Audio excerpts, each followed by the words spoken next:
Morning, everybody.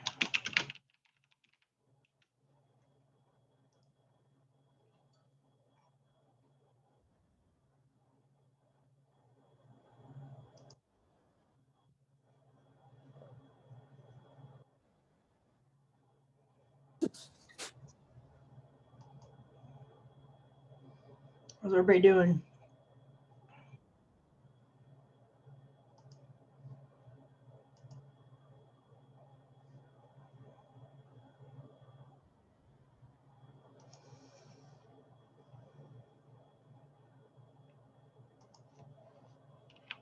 Any questions?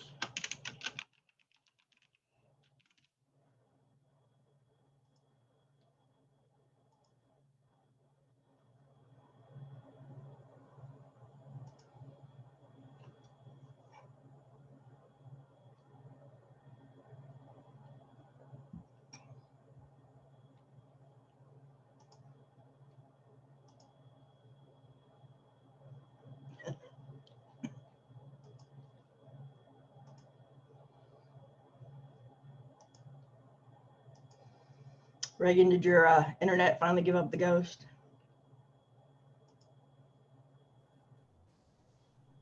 Yeah. I'm so sorry. It's okay.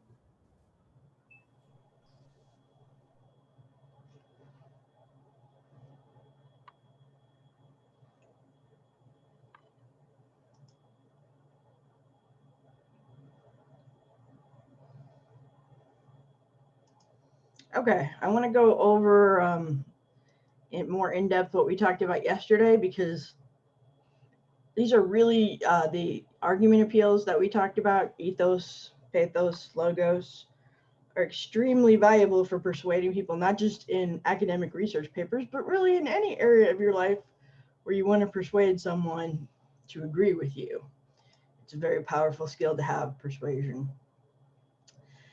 So we're going to review the argument appeals and look at some examples, and then try some out. So let me share my screen.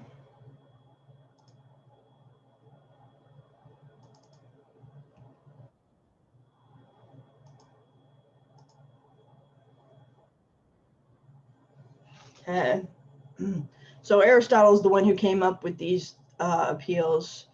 He was basically an originator on theories of rhetoric, which is basically the speaking and writing, which uses persuasive language.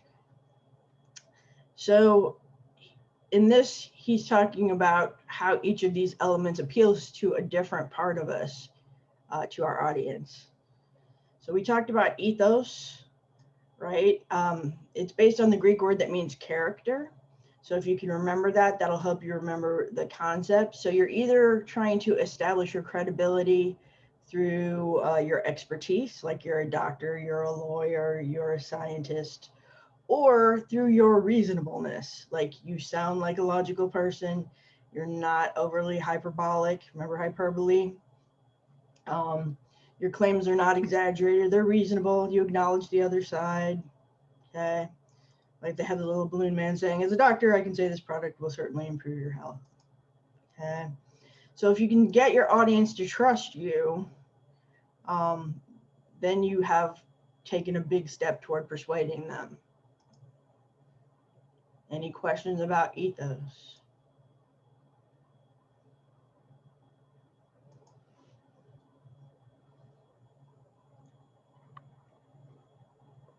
And then of course, pathos, if you, I know it's a little bit, it means suffering or experience.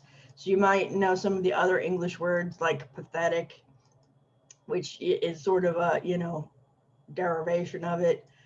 So if you can remember pathos, pathetic emotions, it'll help you remember that it's appealing to the emotions of your audience. So we talked about sort of fair and unfair emotional appeals, like the Allstate ad that appeals to everyone's sense of nostalgia and warmth and hope, or the political ads that tend to appeal to our fear and anger and generally our negative emotions. They're both incredibly effective arguments, which is why you will continue to see them used. If you don't buy this life insurance, you're letting your family down. That's kind of harsh. But, yeah. And then logos, right? Which is what we're most used to, which is the use of logic, which actually contributes to your ethos, because if you are sounding and being logical and avoiding problems with logic, we trust you more, right? But this is the use of logical arguments and evidence to show your audience that what you're saying is valid. Okay, it's a fact that smoking causes cancer. Therefore, if you don't want cancer, you shouldn't smoke. All right. So ideally, in your next paper, you want to balance all three of these appeals. You want to sound reasonable. You want to use the experts to support you. You want to appeal to people's emotions. Okay. And you want to appeal to their logic. Now, how do you do that? So let's start with ethos. How do you incorporate ethos?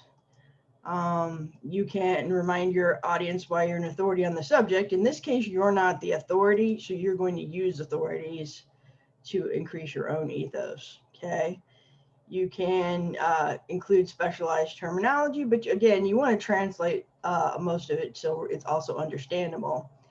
And then you can just establish credibility by using correct grammar and language. If your paper is poorly written, then it is going to reduce your credibility with the audience, right? So it will hurt your ethos if you have a lot of errors. Okay. So in this case, I've been married for 58 years, and I can tell you he will not be a good husband to you. Ouch. Having written 10 successful novels, I can tell you this book is worth buying. So they're appealing to their expertise writing novels. My friend who has a PhD in nutritional science says that we should eat fewer carbs. That's borrowing someone else's expertise. Okay. Why use it? If your audience believes you to be a qualified, authoritative figure or expert in a subject, they're more likely to be persuaded by your argument. So let's look at and see these arguments here and see if they're using actually ethos in the argument. So you can either speak your answers or type them in the chat, but let's do the example together. You should definitely get help with your debt, as I say, with somebody who's over 30 years of experience in debt counseling. Are they using ethos? Are they trying to establish their credibility, their authority? Yes. They refer to their extensive experience in this area in order to give credit to their opinions. Okay, 30 years is a long time. So we would hope that would contribute to them knowing what they're talking about regarding debt counseling. Okay. So let's look at these other arguments and see if they are using their credibility appeal. So, as your father, I love you and only want the best for you. Therefore, when I ask you not to go, please listen to me. So, are they using the ethos appeal in this argument? Are they trying to use their credibility to appeal to the audience? Yes or no? I think it's either pathos or like a little mix of ethos and pathos. Well, they're using their position, right, as the dad. Yeah. So they are using who they are, and Right. explain that they're invested in their child's, happiness, to say that, you should listen to me because I really do care about what happens to you. All right. So yes, they are using ethos here and appealing, based on their qualifications, hopefully, as their parent. Yeah, Emmeline says yes. All right, what about, we should really try that recipe. Someone told me that it was good.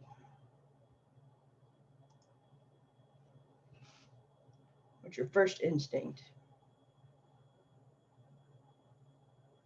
Are they using, yeah, Emmeline says no. What does everybody else think? No, Ellie says no.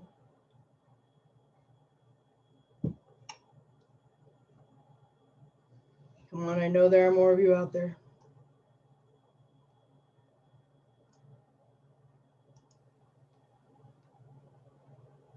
We really should try that recipe. Someone told me that was good. No, it's not it's not ethos. It is not, right? Because someone is, just Just identifying, someone. a third person and not saying if they're like a chef told me it was good, that might be ethos, right? But some amorphous person that we don't know their qualifications or their taste level, they're not really using authority or reputation in terms of appealing to us. So that won't be a no. About the research conducted by professors at Harvard University suggests that you should learn a second language. Yeah. Yes, it is, right? That one's pretty clear. It cites professors from a famous Ivy League college as the authorities, so we should trust them when their research shows this, right? Dentists all over the world are telling their patients the same thing. You must floss regularly. Yep.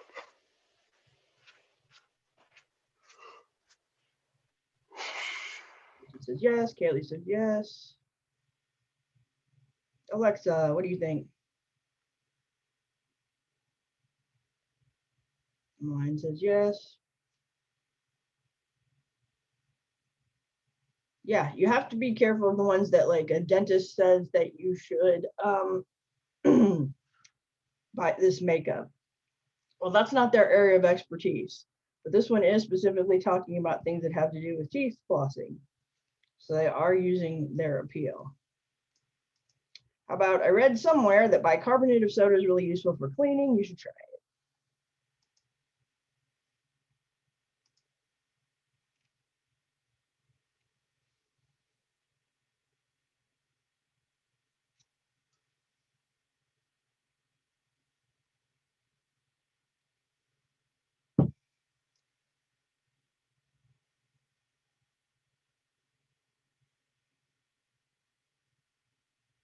What do we think?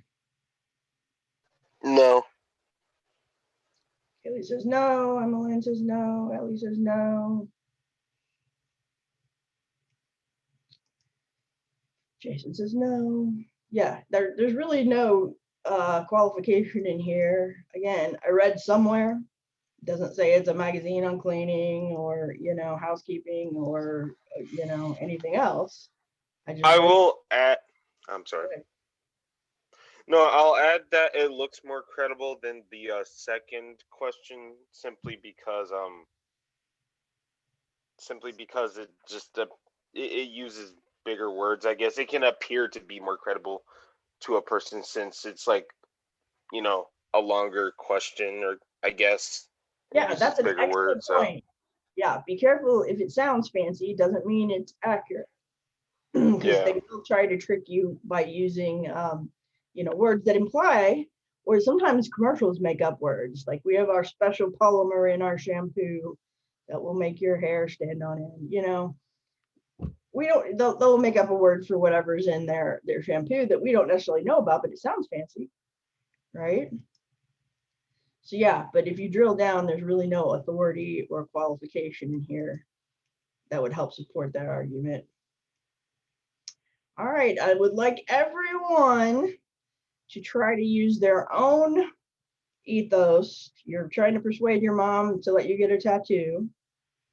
Okay, so give me a couple sentences that tell your mother why they should trust you to make this decision to get a tattoo.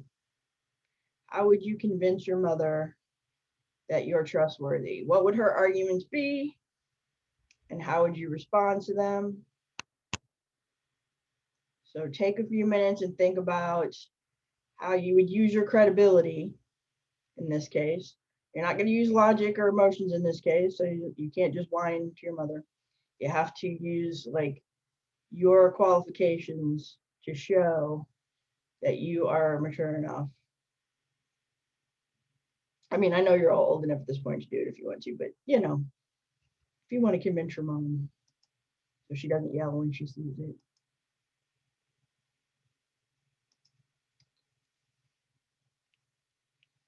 So use ethos. Number 1.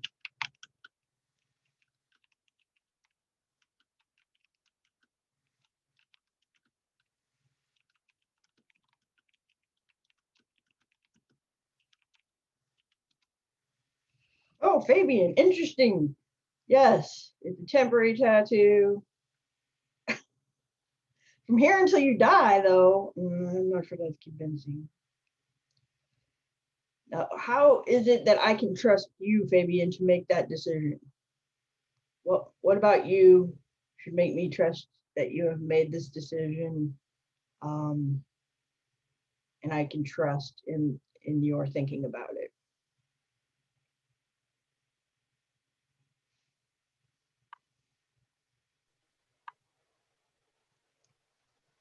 I guess an argument could be like the actual tattoo itself, like what it could be. So you want to like argue it's meaningful? Yeah. Like it could be a meaningful tattoo. That is an emotional appeal. Oh. But that's good that you brought it up because we can then tell the difference, right, between the arguments. So you're saying, hey, this means a lot to me and will always mean a lot to me, and you're appealing to your mom's emotions. Okay, yeah. Okay, so since I'm a mom, let me play devil's advocate here, and I've had this conversation. So, and yes, yeah, I was like okay with them getting a tattoo. I'm going to want to know, what are the arguments that people typically parents use against getting tattoos? Let's start there.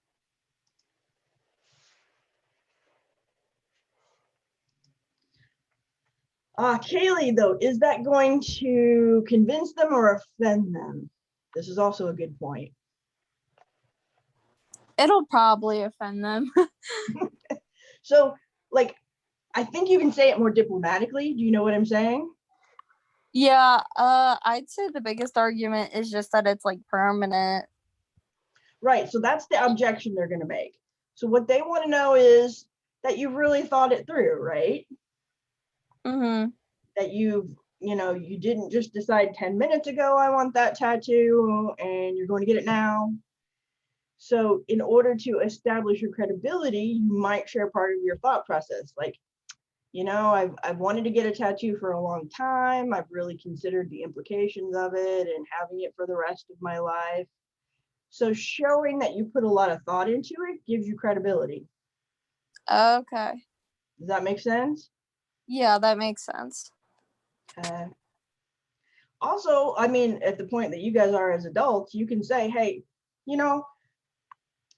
and this would be an emotional appeal too, really, but you can say, I know I could go get this tattoo and there's nothing that you can do about it, but I really want your approval. I want you, not to be upset about it. That's more of an emotional appeal. But everything that goes into your decision making is going to give you credibility. So and then maybe you research the places to make sure it was a safe place that had a good reputation, and excellent health ratings, so you're not going to get an infection. That's the other thing we parents worry about, is you're going to hurt yourself, right? Who's giving you this tattoo? Your friend next door, or a licensed shop with qualifications and inspections, right? So probably a lot of your appeal in this part of it would go to showing that you've really considered what the implications are. But one really good thing to do is anticipate the other side's arguments and answer them, right? So did you realize you'll have this for the rest of your life? Are you sure you'll always be happy with it? All that kind of stuff. Also, you could argue that, part of your research shows that if you did ever want to have it removed, I mean, I think they're getting better at removing tattoos, but you may not want to go there because then that shows you might have some doubt. But using ethos in this case is all about persuading us that you put a lot of thought into the decision. Does that make sense? There are other appeals you can definitely use, like that emotional appeal about the tattoo being really meaningful to you.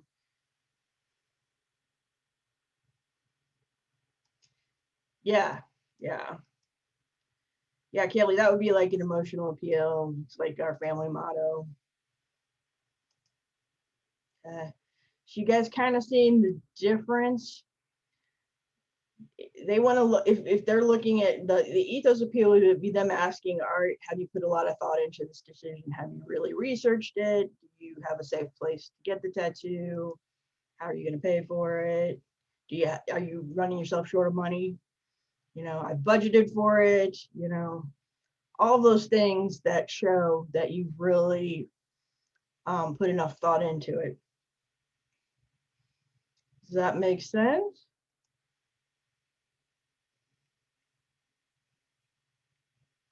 All right, then I want to go on and talk about pathos. That's the emotional appeal, remember? So how do you incorporate that into your argument? Use descriptive language and imagery that evokes emotions. This life-saving dishwasher will enhance your life and lighten your load. I don't know if the dishwasher is that life-saving. Maybe reduces your stress, so you don't have to come home and wash a big load of dishes. Identify values and emotions, relate particularly to your audience and play on them. I know you care for your family, so buy this life insurance. Personal stories. So if some of you have issues, controversies that connect with people, and most of them should, and you can use stories. Now, you don't want to say this story represents everybody in this situation, but you can say, here's one story that represents one person, one dreamer who's trying to go to school and become a paramedic, in their dreams for the future. Okay. So these are the things: language, stories, connecting with values. That's how you appeal to someone's emotions. So let's look at this. Don't be the last person to get one. You don't want to be the laughing stock of your school. Okay, so how are they appealing to them? Here, the speaker's appealing to the audience sense of pride, pointing out they will be laughed at if they don't get the product. This might make them feel compelled to get it in order to maintain their dignity, not hurt their pride. It's probably maybe appealing to one of our worser emotions. What about number one? If you don't purchase this life insurance and something happens, how will your family survive? How are they using the emotional appeal? It's appealing to the fact that you want to live. Well, in this case, I mean, it's not that you want to live, it's like what happens after you die. Yeah, that's true. So what emotion are they appealing to? Who are they mentioning? Your family. So your love for your family is what they're using. That's the emotion. Yeah. Yeah. That your family's going to be upset enough after that, so you don't want them to also struggle with money. So you should buy this life insurance. We've been mistreated, abused, and oppressed. They have benefited from our suffering, and we must act now. So what emotion are they appealing to within us?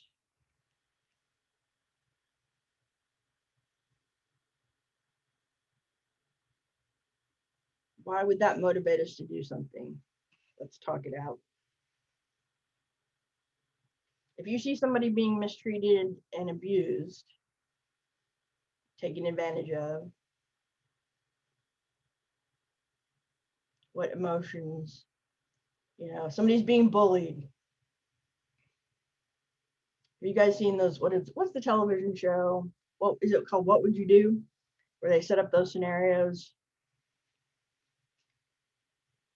where someone's being openly racist and then see how the people around them react.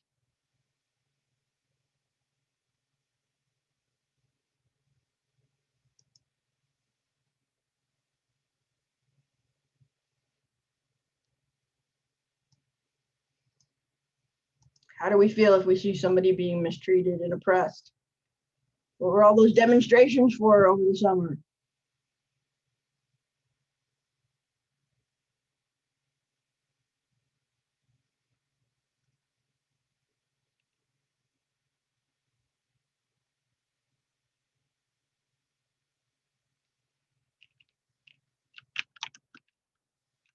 What emotion are they using? Yes. your sympathy, right, for somebody else is suffering. Our sense of like putting ourselves in their shoes, our empathy, right? Empathy.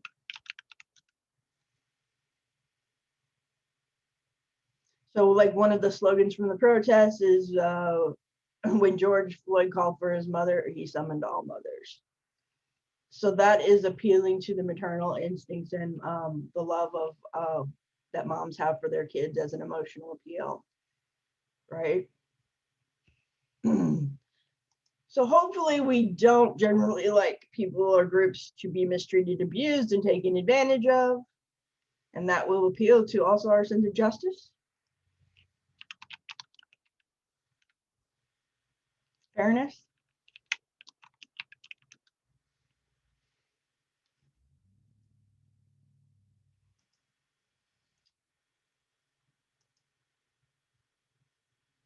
We good with that one? So they're trying to appeal to the better angels of our natures with that one. We live in a great democracy, so donate now and support the troops who are protecting our freedom. What are they trying to appeal to? What emotion?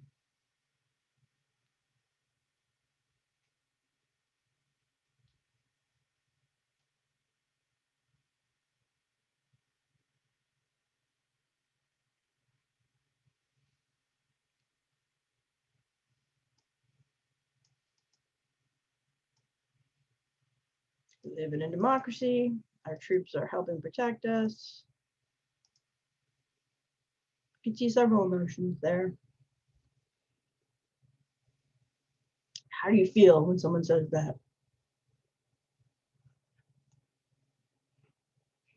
You feel the need to like support the troops.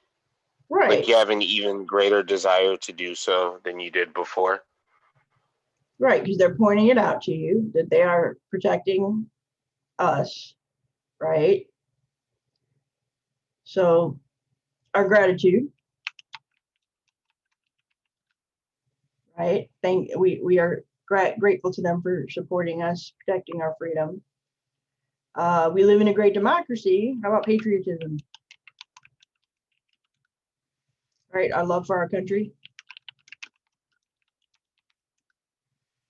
So basically all of those emotions that have to do with love of country and gratefulness to people who protect our country, being able to contribute, supporting them, help support our country, right?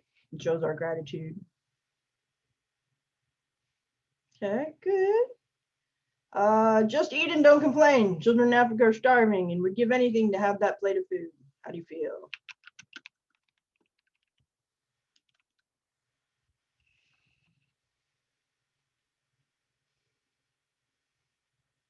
Come on, you're making Jason do all the work and Emmeline and Kaylee,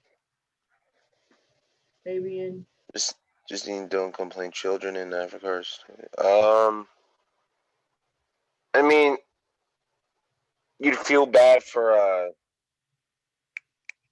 complaining about the food. Yeah, you feel guilty. Right? These poor kids don't Sorry, have any food. Go ahead. sorry if I'm taking too long to respond. I'm a little like out of it, so. Oh, that's all right. As long as you're there and responding, I appreciate it. But yeah, that one's really playing on guilt, isn't it? That emotion like, oh, here I am. I don't want to eat. Or I'm shoving my peas under my plate. I hate peas. And children in Africa are starving. So I really should be grateful for my food and eat my food. Although generally I just felt bad for the children in Africa.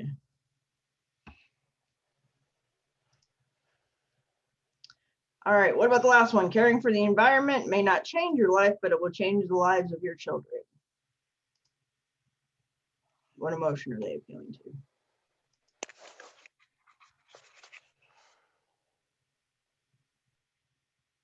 So don't do it for yourself, do it because you're concerned about who?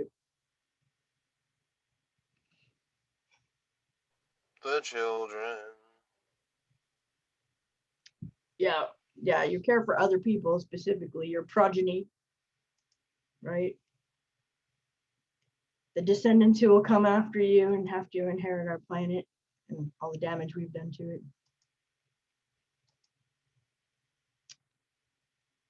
All right, so how would you're trying to persuade members of your class to help to volunteer to tutor underprivileged children, what emotions might you use? What appeal might you use? Type your answer in the chat. Number one, persuade your fellow classmates.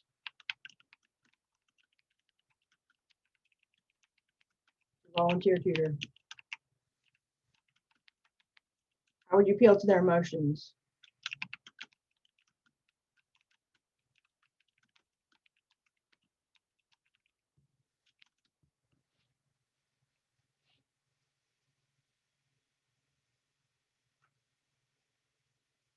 Take a few minutes to think about it.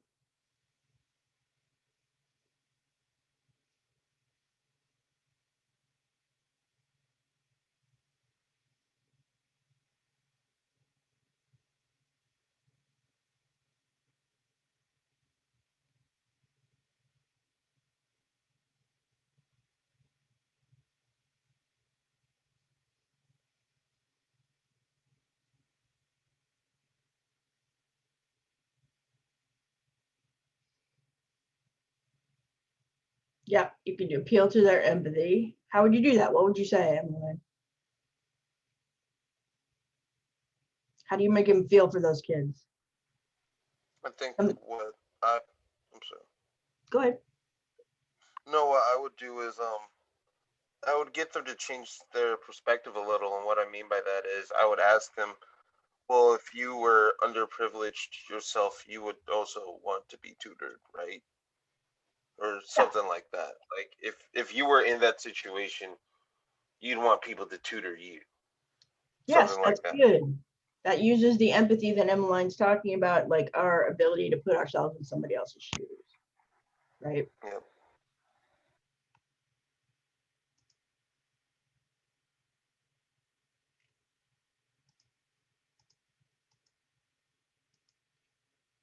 So imagine how it would be if you didn't, do well in school and you didn't have anybody to help you. How about this? Has anybody ever struggled with the subject? Math and I are generally not friends. I mean, basic math is fine, but proofs were never my friend. Yeah. Geometry, yeah. So if you've ever struggled with something and haven't had anyone to help you, perhaps you could appeal to them that way, right?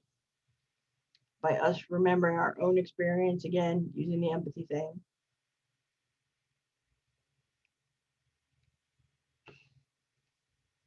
Yeah, Alexa, make them view it in the perspective of the kids. I understand, Jeannie. So yeah, basically you're trying to persuade them to feel for the kids, right? So you're engaging whatever emotions you think would help them identify with those kids. And think about how happy it would make them to have help and to be able to understand and make progress, right? And giving them hope for the future, right? For their education. All right, let's talk about logos. This is the one that usually everyone's most familiar with for research papers, right? It's the use of logical arguments, okay? So you convince your audience through thought, rational thought and reason, okay? So how can you incorporate logos? You can use research, right? And statistics. You can use logical arguments. You can use the opinions of experts. You must give convincing and solid evidence and reasons to support your claims. So when people out there are making claims without evidence, And if you guys, I don't know if you guys have heard of this thing called the internet or social media, but there are a lot of people running around making claims without any evidence, right? Or evidence that can't be verified. You know, I heard a story from a friend who said this happened to them, but you could never track down the friend. So here are some examples they have. I've not eaten meat for 8 years and I'm fit and healthy. You can't argue that vegetarianism is always unhealthy. So they're using themselves as an example, right? They're a vegetarian who's healthy, therefore you can't say all vegetarians are unhealthy. We've conducted the experiment 57 times, we get the same results. So they're using research. That is not my wallet. The wallet has a tear in it. This wallet has no tear in it, therefore it cannot be mine. Okay, so they're excluding it with argument, reasonable, logical argument. Okay. Whether they have proof of that, like a picture or something, would probably be better. But so if you can present a logical, rational argument to your audience, which engages their sense of reason, they're more likely to be persuaded. And then if you use all three of these, then it's like, you know, a killer argument. So was this a logical argument that's likely to convince? I need new jeans. Everyone in my class has new jeans. What's that logical fallacy that we talked about yesterday?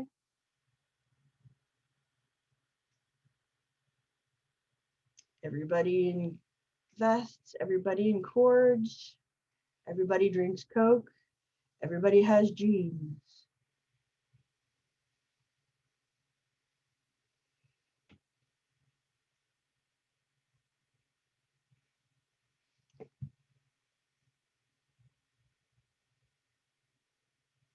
Anybody remember that one from yesterday? You don't have to remember the Latin terms for these, but remembering the concept of it, right? So he called it argument ad populum. But this is also called bandwagon. Everybody jumps on the bandwagon.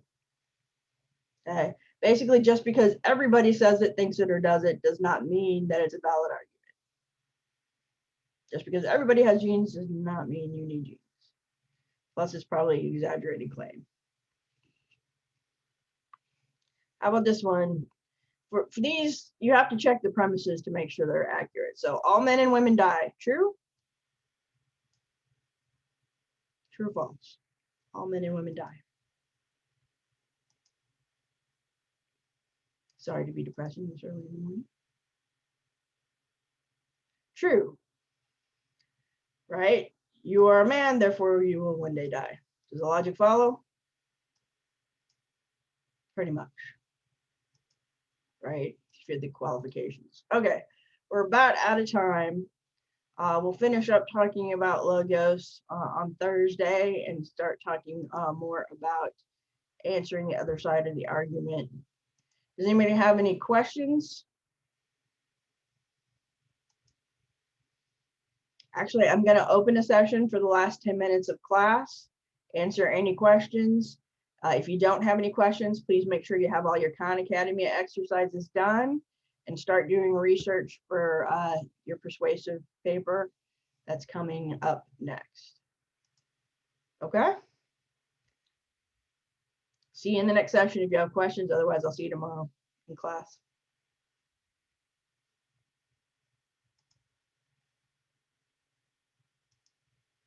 No, Janie, we don't. You already turned in your assignment yesterday. That was the major assignment due for this week. So you do if you haven't turned in your paper from yesterday, but if you have, then you're good.